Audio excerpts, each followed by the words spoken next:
didn't know they had this countdown thing. So yeah, we're basically recording now. All right, so we have around 30 minutes for this conversation.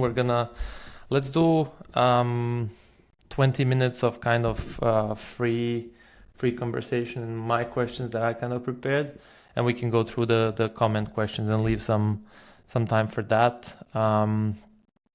Because there were quite a few interesting ones. So yeah.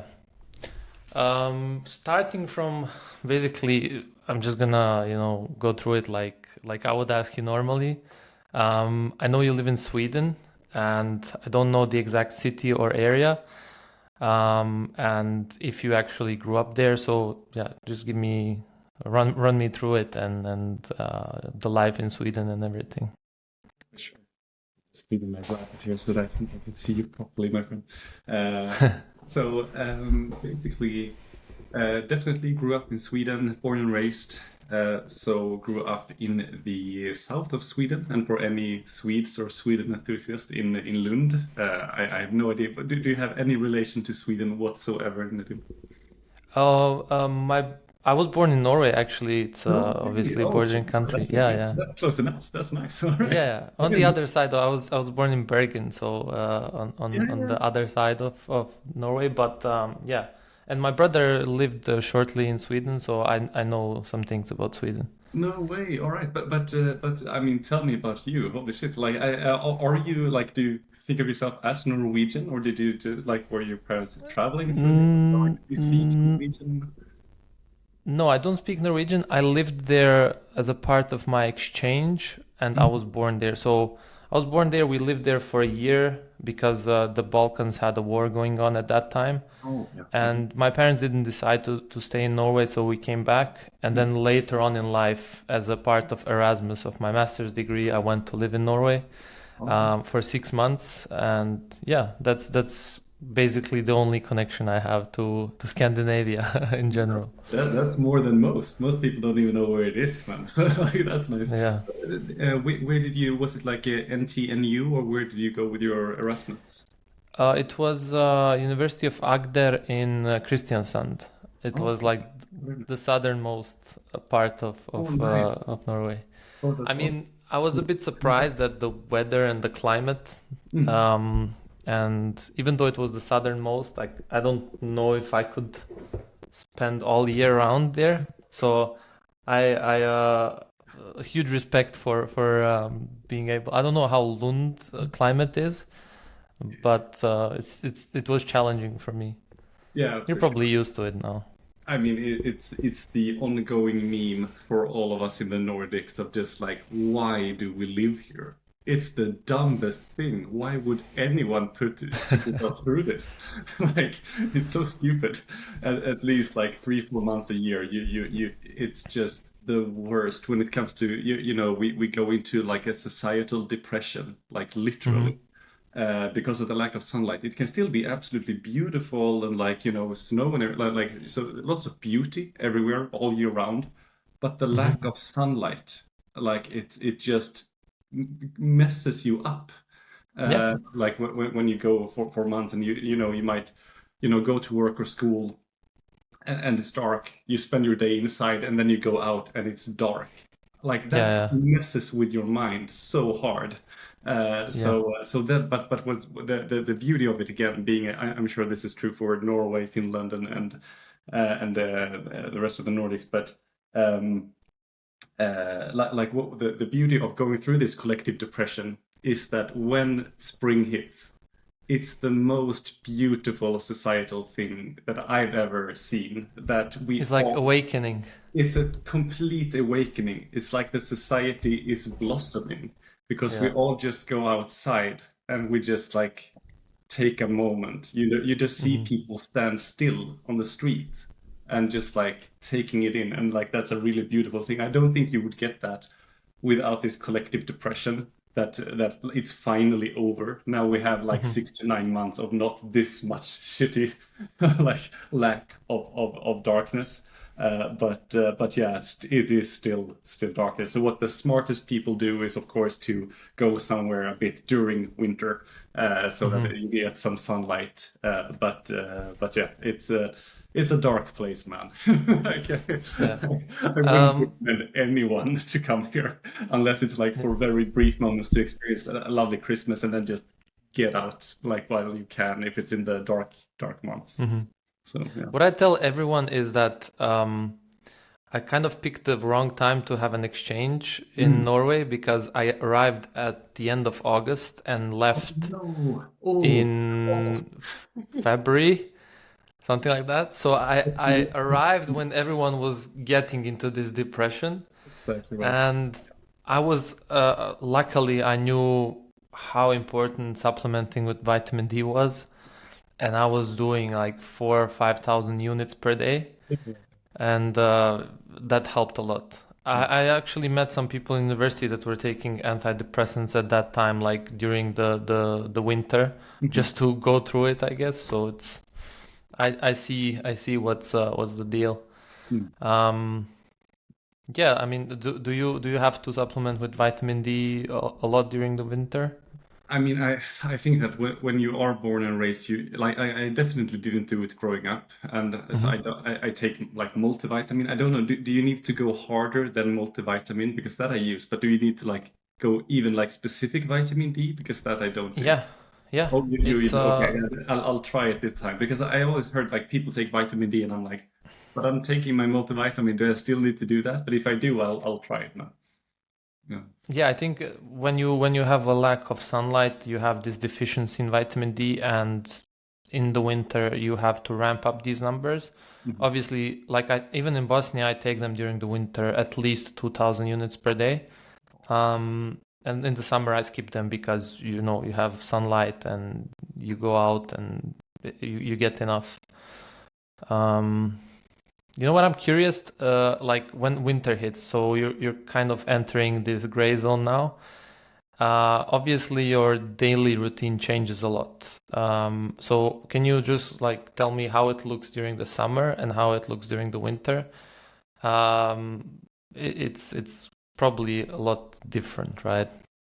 So I suppose it was more different. Like right now, since I'm working from home and like Mm-hmm. have a 2-year-old son, wife, like it's actually not that different. I think that the closest thing is like, of course, like, I what I usually try to do now that I have a son is to make sure to take hours from like say 5 to 8:30 every evening to like spend with the family. So before I was more like work every hour of the day and stuff, unless like you're out to do something. But that has definitely given me some routine of like Mm-hmm. this is of course and like when he was younger, of course, I was like since I was at home, then you're with him like a dozen times a day. So I'm on the ground floor, and then they're like okay, my wife and my son is upstairs. So then I'm like going up and down a dozen times a day. But now that he just started preschool, now it's more like when he gets picked up, and then like a bit later at 5, or maybe I stop working a little bit earlier so that I can go pick him up at like 4 or something, and spend the time with him until he goes to bed, do the dishes, and then it's like time for the second work day, if you will. It's like the rest of the day, especially when you work with people on the US West Coast. That's of course Mm-hmm. when like my evening becomes their work day. So that's something you almost kind of have to do, unless you have clients that are working with people that are very early risers. So like if I take a call at 4 p.m. my time, it's 7 o'clock in the morning for them. So some of them do that to be able to chat, but most of them are like, yeah, that's quite early, man. I don't want to be on camera at 7 in the morning. I'm like, I get that. So it becomes like that I kind of have to work in the evening for a bit. But Yep. no big differences other than that. In like go. What's really nice now is that I've moved more up a bit closer to Gothenburg. I don't know if you're familiar. So Yeah. Swedish West Coast, and that's again closer to the coast. So where I grew up, Lund, you're not really close to the ocean, but now I am. So like when the weather is good, you can actually go out and like swim and stuff and be on the beach, which is wonderful. And that's of course way less during the winter. But they do have one of these like cold plunge houses. Not the new age type cold plunge, but like old school, like you know, sauna, and then like it looks like a little, almost like a little wooden castle in the water and stuff. It's really beautiful. So you can still do stuff like that, but not like go hang out at the beach. That's not as nice when it's dark and cold, you know. But I don't know. Do you what's the like in Bosnia? Were you like close to like do you have the ocean there close to it, or like how's it? We generally go to Croatia, which is like the closest. Nice beaches are maybe 3 hours away. Oh yeah. Which is not that bad. But you generally go only in the summer. Yeah. I'm a big fan of going in June and September because July and August are scorching hot. Oh, right. Yeah. And they're full of people, full of tourists. And I was just on vacation in mid-September and I loved it. It was the perfect weather. The sea is so nice because it doesn't get polluted by that many people or boats or anything. So it's just super clear waters. I did some fishing and everything, so it's the best time of the year. Any good catches?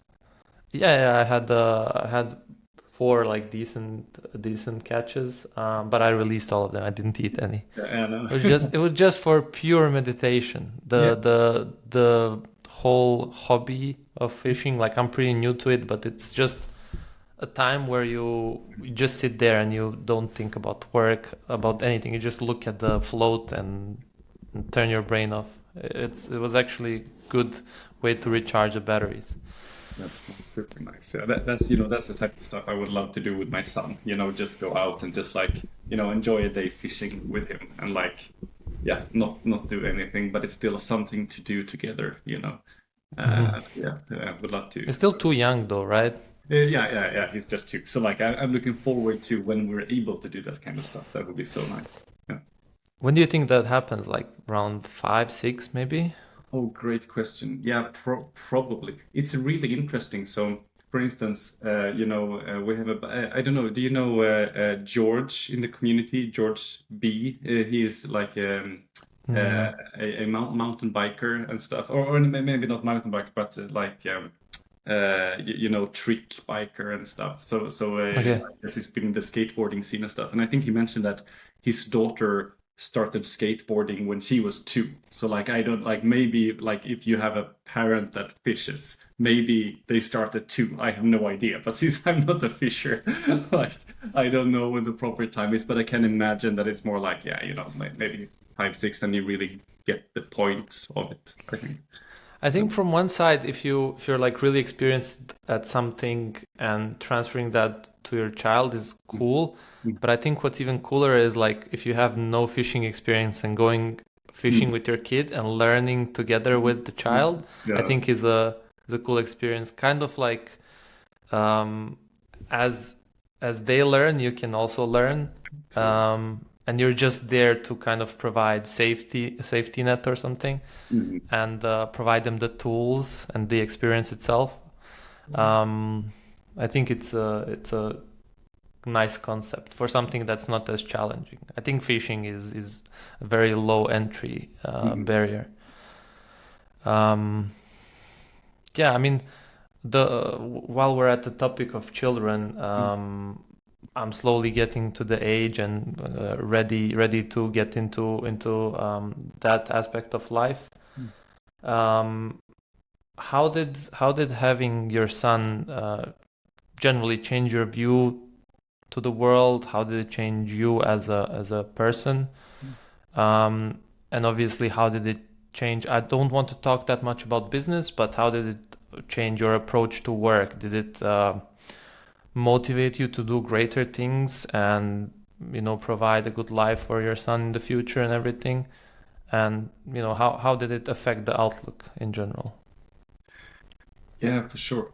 Yeah, I think it definitely changed a ton of things for me, like priority wise, where and also kind of you just, at least for me, I just realized that no amount of work, no amount of success I could ever possibly have could ever like even come close to comparing to spending time with my son. So like before I was, yeah, for the last 10 years or so, I like had one professional goal in mind, and that was like, let's build a startup, let's go big, let's go unicorn, you know, let's take over the world. There is a bit by I don't know if you've listened to the comedian Louis C.K. Mm-hmm. He has a bit that I think is really fantastic. I don't remember the actual joke, the actual punchline of it, but he says that as you grow older, your circle of concern tightens, and I found that to be extremely true. Of like when you get older, when you get a family, like this just becomes so much more important than anything else. So you start to understand why society works the way it does. Like, so when you're younger, you're just like, why aren't people hustling more? Why aren't they doing this? Why aren't they building startups? And you're like, oh, because like it's actually not that comparatively important compared to spending time with your family and probably especially children, at least in my opinion. Um, or how I'm feeling about it. So this changed my priorities very much so that I am still incredibly interested in startups and business and technology and stuff. But I felt a very strong shift in priorities where I'm like, if I could make $1 million, if I could make, $100,000, like whatever, like a nice sum of money, doing something that I enjoy, but I can rather, support, like,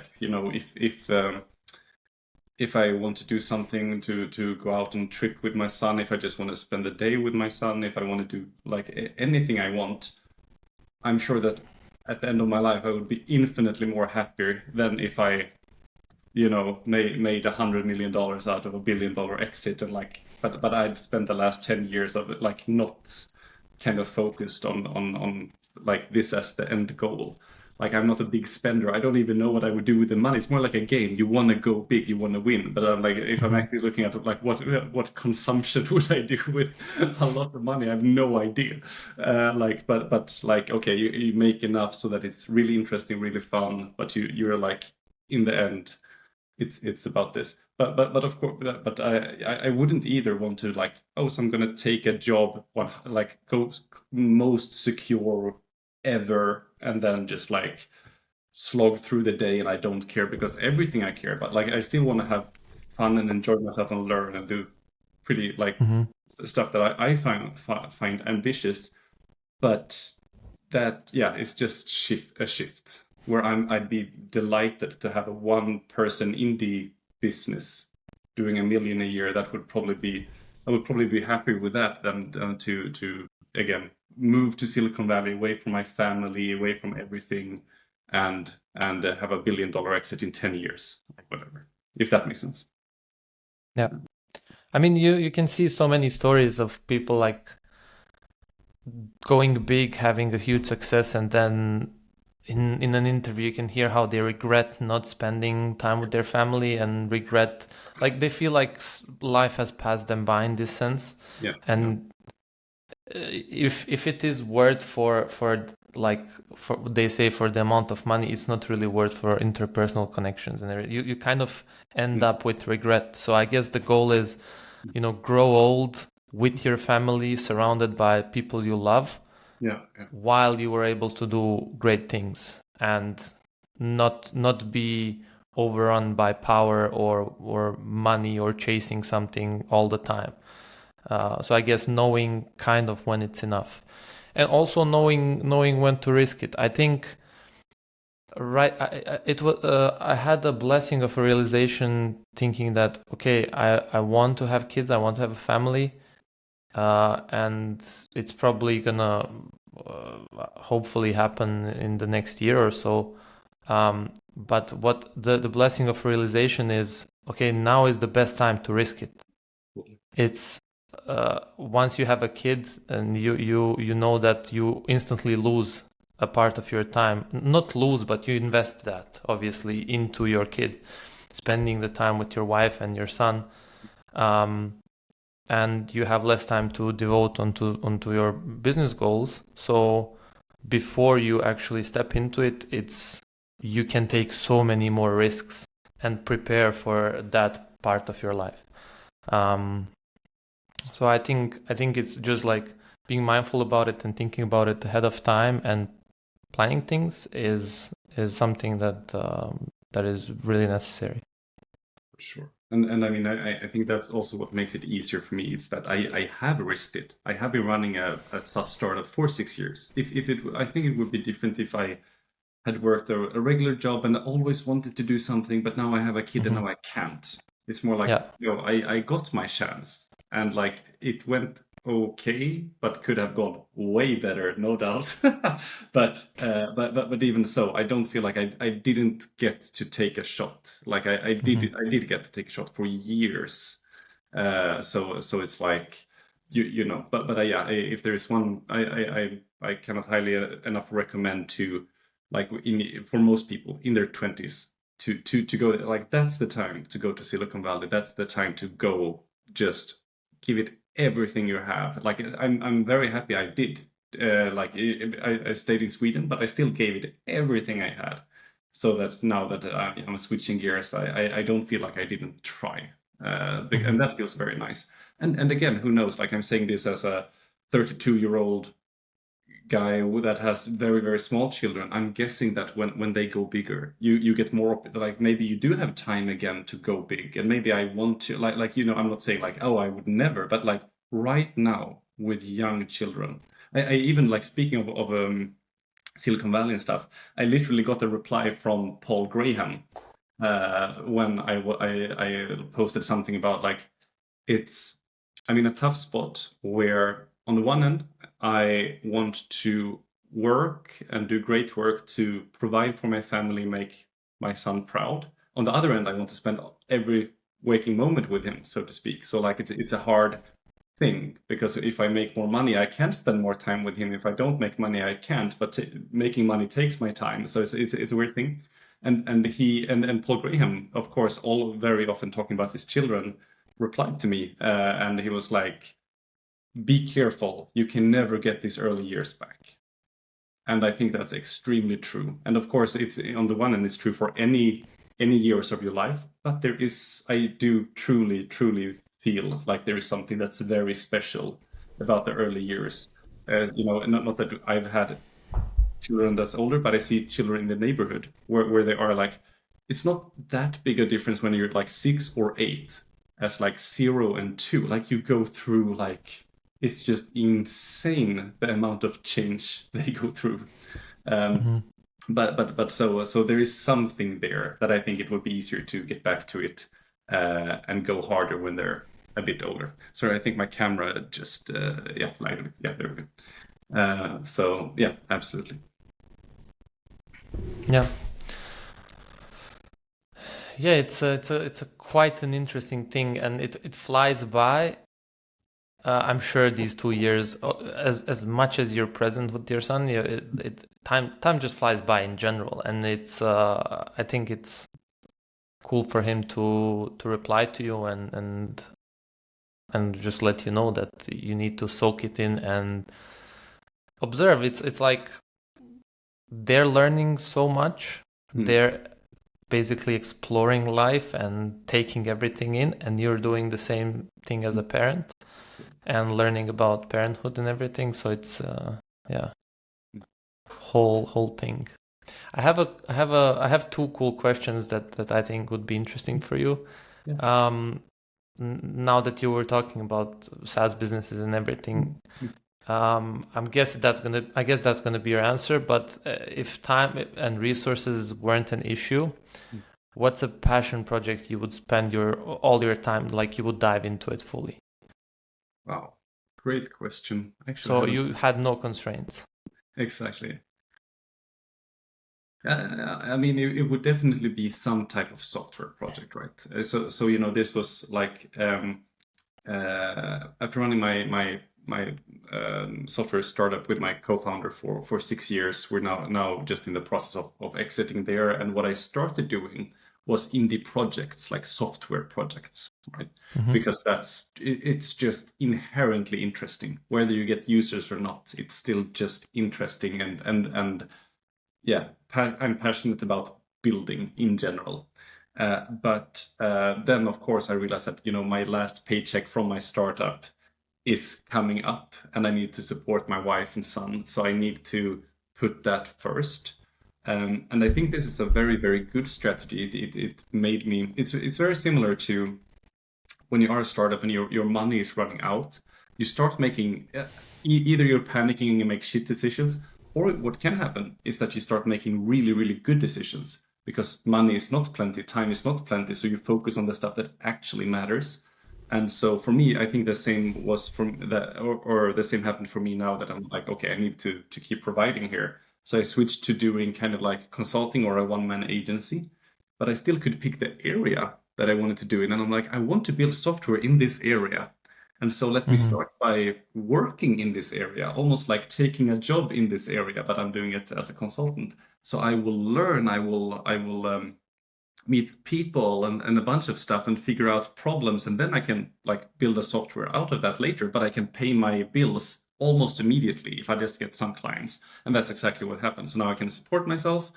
And like when I have time, I can build software projects in whatever area I want. And this is a really interesting area. But so if money was not an issue, I would simply build that stuff. Then I wouldn't probably spend time. But I still but what exactly would it be? It would be a software like solving a specific problem in a niche you chose. Like for example, I don't know, like saving time for people in a specific sense. So I suppose there are two ways to answer this. If money and time was truly not an issue, I would probably go after like more, let's call it, I don't know, humanitarian issue. Like, if I could do it almost as a hobby, of course, I would probably look more for like what are true issues with the world that might not be a great business. So for instance, I love education. Okay, there's two ways. One, if I would try to create a startup where I was essentially funded day one, of like, you have any money you want, but you want to build a business that's going to work as a business. Then I would probably build software in the sales area because that's where I am right now, and I think it's very interesting. But of course, if it was more pure passion, it doesn't need to be a business ever, then I would almost certainly go into education because that is my own personal passion, like learning, and like there are so many ways. And like now with I think that it's the absolutely coolest application of AI where it's just like the most life-changing already is just like being able to have this interaction. I remember my dad and I were visiting Oxford, and we were like, okay, so we were going to these universities and just taking them out while he was at a conference, and I was so happy to be with him when I was like 18 or something. And he told me, what's really cool about Oxford is that it's not just a great university. There are a lot of great universities like MIT, Stanford, whatever. But what they do at Oxford is that if you're here, you get a one-on-one sessions with the world-leading experts. Like MIT, you're just in a classroom with 400, thankfully, the smartest people on planet Earth. That's cool, but it's still like, 400 to 1 in a sense. But at Oxford, they have this mentorship type education as well. And what I thought is so cool about AI now is that because with massively open online courses, we got access to these like MIT professors and stuff.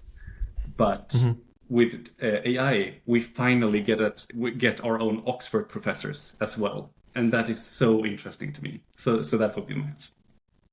Yeah.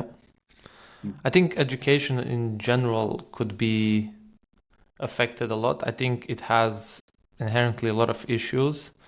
The education system that I went through in schools and everything, and how we were kind of taught to be generalists, and you're taught everything.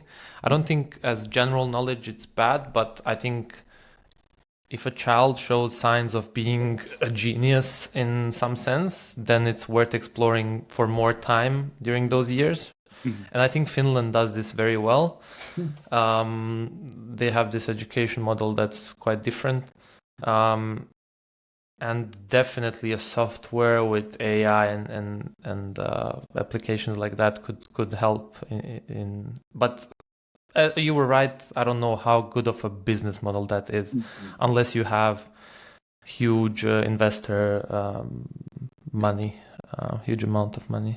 Yeah. If you look at like the valuation of education startups, there are almost no unicorns in the education space. But if you go into like any other like vertical SaaS, like there are going to be a bunch of them. But education is, it's just a meme of how hard it is to make real money. But yeah, it's still like such a personal passion of how life-changing it is to be able to learn stuff.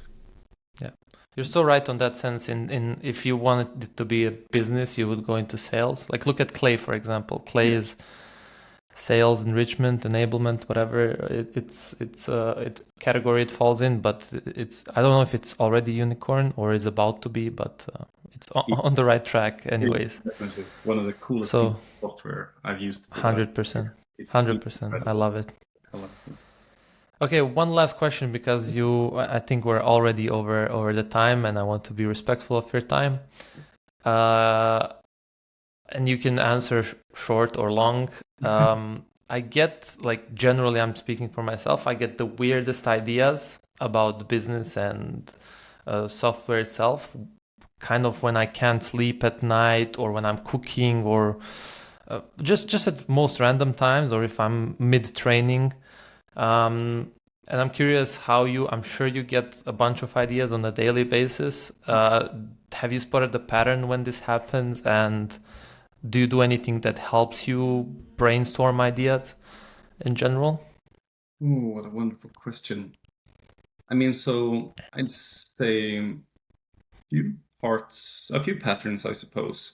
So one is definitely this thing. Speaking of learning, I remember there's a wonderful course on learning how to learn.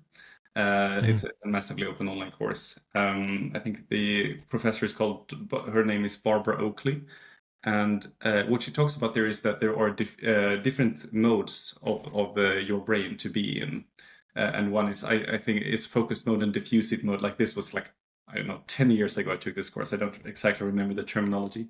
But either way, like the phenomena of shower thoughts actually makes sense, because you are in another mode of thinking, where certain types of, like taking power naps and doing something else, your mind is still working subconsciously. So if you think about a problem intently, then you go away, come back, and you realize, but this isn't that hard. Like, what if I do it this way or something? That's actually like a existing phenomena that has an explanation, I mean. And so that's, of course, one thing to like, that lots of great ideas come from when you're not trying to think of great ideas. And the other, like the best pattern that I've ever heard essentially is just like focus on the problem, not the solution. So like, and the best way to do that is to go in and try to do a good job. So like, if you want to come up with startup ideas, the best formula that I think exists is that, actually start working, like take a job, start consulting or do something where you're trying to deliver to solve a problem, and you try to use all the best services out there. So you use Clay, you use Wordware, you use all these wonderful services that are out there, and you're not trying to come up with an idea. So if somebody has solved the problem well, you'll just use it, right? But even if you do your very best, using the best tools available to do a good job, and you still find yourself with issues, that is the perfect formula for a validated problem with bad competitors, because otherwise you would just use something for it. So that's the way, like, I think. So like, that's the startup idea formula of like how to go about it. And then like, definitely not try to think of ideas in that sense, but rather like focus on what am I stuck in all the time? Oh, I'm actually spending 60% of my time doing this monotonous task. And like, maybe you could do an add-on to Clay. Maybe you could do this or that, and like, then you start thinking, how could I solve that problem so that I could do my job better? You build it for yourself, you try it, and then you share it with other people. That's a wonderful model, I think. Yeah, I love that. Mhm. Okay, that would be all for today. We're already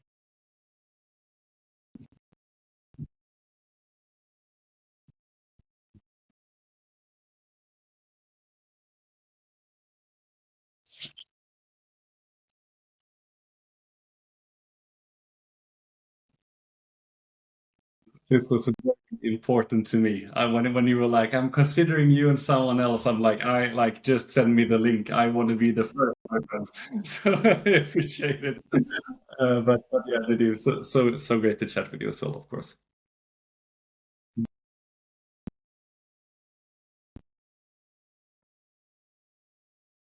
Fantastic. Can't wait. Same. Right. Take care.